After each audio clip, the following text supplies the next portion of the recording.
the pathology of self-alienation, the phenomenon of severed identity, why some Iranians exhibit alienation from their homeland. To understand why a minority of Iranians might appear to celebrate adversity inflicted upon their nation by foreign powers, we must look at a deep psychological and historical fracture, the separation from their own living, continuous identity. This segment of society suffers from a profound identity severance. They look at Iran's greatness, its civilization, power, and glory, and they place it entirely in a distant, pre-Islamic past, idealizing an era they view as the sole source of Iranian authenticity. They fail to recognize or deliberately ignore that Zoroastrian core of the Iranian civilization did not stop. It evolved. It integrated new elements, like the deep philosophical and justice-oriented core of Shia religion, which are not alien to Iran, but are in fact the current manifestation of its eternal spirit. This severance creates a vacuum.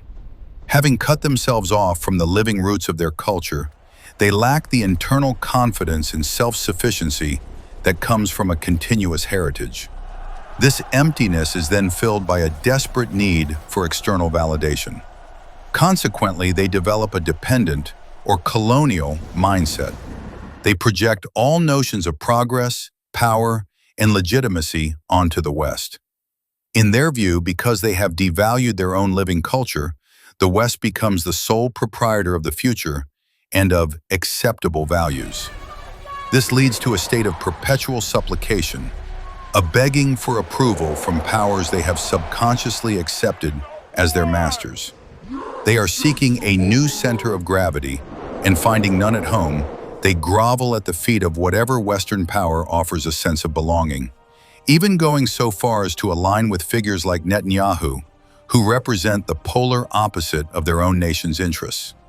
This is not a sign of sophistication, but a symptom of a slave mentality, the condition of a people who have forgotten that their own civilization is not a relic of the past, but a continuous, powerful reality.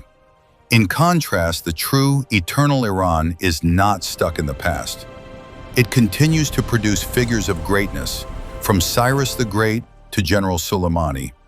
It carries the essence of its ancient character, justice, strength, and sovereignty, through its present-day beliefs and actions. Those who beg for Western approval have simply chosen to be blind to the living Iran that stands before them. They are chasing a mirage while standing on solid ground.